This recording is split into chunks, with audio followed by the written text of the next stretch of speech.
सो hi guys, तो welcome back to Chem Explainer. ये आपकी पीवाई की सीरीज चल रही है। तो आज मैं कॉल लेके आया हूँ मैथमेटिक्स का क्वेश्चन। ठीक है, तो क्वेश्चन है the sides of right angle triangle are in arithmetic progression if a triangle has area 24 then what is the length of its smallest side. ठीक है, तो हम फटाफट एक राइट एंगल ट्रायंगल बना लेते हैं। तो हमारा राइट एंगल ट्रायंगल ये रहा। ठीक है, ये आपको पता है हमारी सबसे बड़ी साइड क्या होती है? हाइपोटेन्यूज होती है। तो मैं 3 मानूंगा अरिथमेटिक प्रोग्रेशन में। आपको पता है जब भी हमें 3 मानने होते हैं तो ए माइनस जी और ए प्लस डी मानना है। कभी भी ए प्लस जी ए प्लस 2 डी मत लेना, बिकॉज उससे आपकी क्या होती है, बस कैलकुलेशन लंबी होती है, जबकि माइनस जी और प्लस डी से आपको थोड़ा सा आसानी रहती है। ठीक है, तो ए प्लस जी मैं मान लेता हूँ ये मेरी ए है और ये मेरी ए माइनस डी है। ठीक है, तो सबसे पहले क्या लिखा है मेरे को कि ट्रायंगल का एरिया मेरे को 24 दे रखा है। राइट एंगल ट्रायंगल का एरिया क्या होता है? Half into base into height. Base क्या है? ए माइनस डी। हाइट क्या है? ए। ठीक है, इंटू हाफ इक्वल टू 24। तो ये क्या बन जाएगा? A into A minus D is equal to 48। मैंने हाफ को वहां पे मल्टीप्लाई कर दिया। ठीक है, तो हाफ था यहाँ पे, हाफ था, 2 को मल्टीप्लाई किया 48। दूसरी इक्वेशन कहाँ से आएगी? और ये आप सबको पता है, पाइथागोरस थ्योरम। ठीक है, तो इसका तो क्या बनेगा? ए प्लस डी का होल स्क्वायर। तो ए प्लस डी का होल स्क्वायर क्या बनेगा? A square plus D square, sorry, plus D square plus 2AD। ठीक है, plus 2AD equal to A square plus D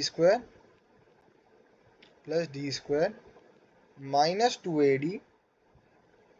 ठीक है, हाइपोटेनस का स्क्वायर इक्वल टू बेस का square plus perpendicular square plus A square. ठीक है, ये खत्म, ये खत्म, ये खत्म और ये खत्म। ठीक है, ए स्क्वायर से ए स्क्वायर, डी स्क्वायर से डी स्क्वायर। तो ये कितना आ गया? ठीक है, तो ये मुझे दे रखा है 4AD is equal to A square. 4AD is equal to A square, ये क्या हुआ है? लिखा हुआ है। ठीक है, ये बन जाएगा। और ये भी क्या लिखा हुआ है? तो चाहूँ तो मैं यहाँ से इसको सब्स्टिट्यूट कर सकता हूँ। ए स्क्वायर माइनस ए डी कितना? 48 के इक्वल है। तो ए स्क्वायर का वैल्यू क्या आ जाएगा? 48 प्लस ए डी आ जाएगा। ठीक है, तो ए स्क्वायर का यहाँ से देखो, इसको अगर मैं खोलूँ तो A square minus A D equal to 48। तो ए स्क्वायर कितना आ गया? A D plus 48। तो मैं यहाँ डाल देता हूँ 4AD equal to A D plus 48। ठीक है, ए डी प्लस 48। तो 3AD इक्वल टू 48। तो आपकी जो AD की वैल्यू है वो किसके इक्वल आ गई? 16 के। ठीक है, इक्वल टू किसके आ गई? 16 के। AD की वैल्यू 16 आ गई।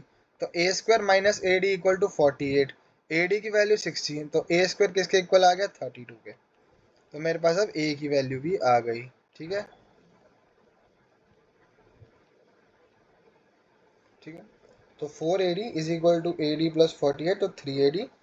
तो यहाँ से मेरा AD का वैल्यू आ गया। तो एक second, sorry sorry sorry, my bad my bad, मैंने यहाँ पे कहीं कैलकुलेशन एरर किया है।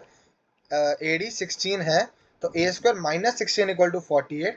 तो ए स्क्वायर आपका क्या है? 64 आ जाएगा। ए स्क्वायर अगर आपका 64 है तो ए की वैल्यू आ जाएगी +8 या -8। ठीक है, ए की वैल्यू 8 या -8 आएगी। ए की वैल्यू -8 ये नहीं हो सकती, बिकॉज ए एक साइड ऑफ ट्रायंगल है। Side of triangle can not be negative. ठीक है, तो ए की वैल्यू तो आ गई 8। ठीक है, अब ए की वैल्यू आ चुकी है। अब आपको डी की वैल्यू निकालनी है, यहाँ पे डाल दो जहाँ पे मैंने आपको बताया ए डी इक्वल टू 16 है। तो डी की वैल्यू क्या आ जाएगी? 2 आ जाएगी, क्योंकि मुझे स्मॉलेस्ट साइड बतानी है तो मुझे ए माइनस डी बतानी होगी। तो ए माइनस डी कितनी आ जाएगी? 8 माइनस 2।